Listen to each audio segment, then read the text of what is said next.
Di suatu pagi yang cerah di kota Makkah, lahirlah seorang anak yang kelak menjadi salah satu tokoh paling mulia dalam sejarah Islam. Namanya Ali bin Abi Thalib.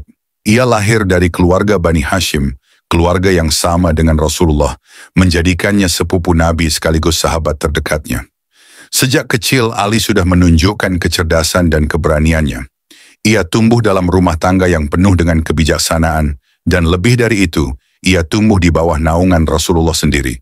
Masa kecil bersama Rasulullah, Ali adalah salah satu orang pertama yang masuk Islam. Bahkan ia menjadi anak pertama yang menerima risalah Rasulullah tanpa ragu. Saat itu, usianya baru sekitar 10 tahun, tetapi ia sudah menunjukkan keteguhan hati yang luar biasa.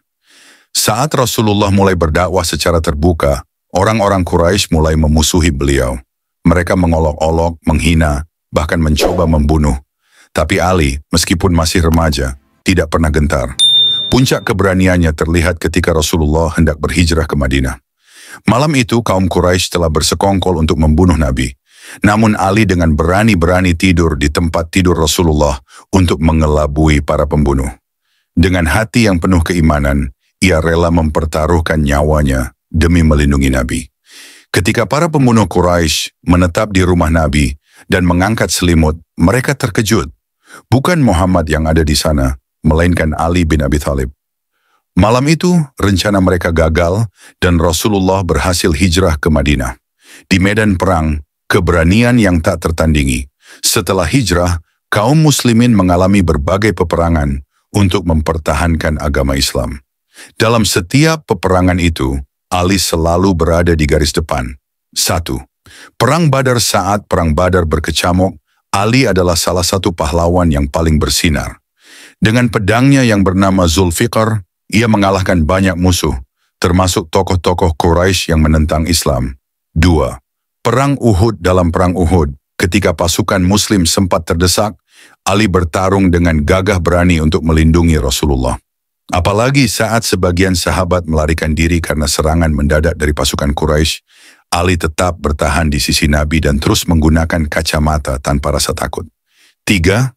Perang Khaybar. Salah satu momen terbesar dalam hidupnya adalah dalam perang Khaybar. Seperti yang telah kuceritakan sebelumnya, Ali diberikan bendera kemenangan oleh Rasulullah dan berhasil mengalahkan musuh serta mencabut gerbang benteng Khaybar dengan kekuatan luar biasa. Setelah kemenangan itu, Rasulullah bersabda, "Aku adalah kota ilmu dan Ali adalah gerbangnya." Artinya, jika seseorang ingin memahami Islam lebih dalam, maka ia harus belajar dari Ali. Pernikahan dengan Fatimah Az-Zahra. Selain keberaniannya di medan perang, Ali juga dikenal karena kesederhanaannya. Suatu hari, ia memberanikan diri melamar putri kesayangan Rasulullah, Fatimah Az-Zahra. Ali tidak memiliki banyak harta, hanya sebuah baju besi sebagai mahar. Namun Fatimah menerima lamarannya bukan karena harta, melainkan karena kebesaran hati dan kebaikan Ali.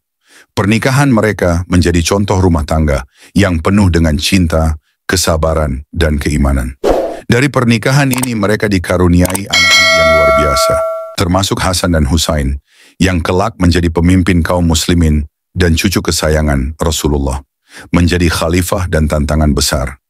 Setelah Rasulullah wafat, Ali tetap menjadi penasihat utama dalam pemerintahan para khalifah sebelumnya, Abu Bakar, Umar, dan Utsman.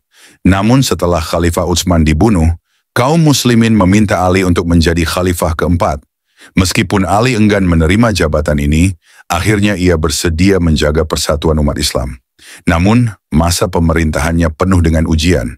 Ada banyak fitnah dan peperangan saudara, termasuk perang Jamal dan perang Siffin, yang membuat umat Islam terpecah. Meskipun demikian, Ali tetap berusaha menegakkan keadilan dan memimpin secara bijaksana. Di bawah kepemimpinannya, ia selalu mengutamakan kejujuran dan kesederhanaan. Suatu ketika, seseorang melihatnya mengenakan pakaian yang sangat sederhana dan bertanya, "Wahai Amirul Mukminin, kenapa kamu tidak mengenakan pakaian yang lebih baik?" Ali tersenyum dan berkata, "Pakaian ini cukup untuk memenuhi. Aku ingin hidup seperti rakyatku, tidak berlebihan dalam kemewahan." Akhir hidup sang singa Allah. Pada tahun 661 ketika Ali sedang dalam perjalanan menuju masjid di Kufah untuk menunaikan salat subuh, Seorang pemberontak bernama Abdurrahman bin Muljam menyerangnya dengan pedang beracun. Ali jatuh bersimbah darah, namun dalam detik-detik terakhir hidupnya, ia masih memikirkan umat Islam. Ia menyampaikan pesan kepada putra, Hasan dan Husain, "Bertakwalah kepada Allah dan jangan pernah meninggalkan salat. Perhatikan hak-hak orang lain dan selalu berlaku adil. Jangan sampai kalian pecah belah." 3 hari kemudian Ali bin Abi Thalib wafat. Kehilangannya menjadi duka mendalam bagi kaum muslimin. Namun, warisan ilmunya, keberaniannya, dan keteladanannya tetap hidup dalam hati banyak orang hingga hari ini. Kesimpulan, warisan Ali bin Abi Thalib bukan hanya seorang pejuang yang gagah berani, namun juga seorang pemimpin yang adil, seorang suami yang penuh kasih sayang, dan seorang ayah yang bijaksana. Ia mengajarkan bahwa kepemimpinan bukanlah tentang kekuasaan, melainkan tentang pelayanan. Ia mengajarkan bahwa keberanian bukan hanya tentang kebohongan, tetapi juga tentang perkataan yang benar di hadapan ketidakadilan. Dan yang terpenting, ia mengajarkan bahwa cinta kepada Allah dan Rasul-Nya adalah segalanya. Itulah kisah Ali bin Abi Thalib, sang singa Allah dan gerbang ilmu. Semoga kita bisa meneladani keberanian, kebijaksanaan, dan ketakwaannya. Jika kamu menyukai kisah tentang Ali bin Abi Thalib ini, jangan lupa untuk subscribe agar tidak ketinggalan kisah-kisah Islami lainnya.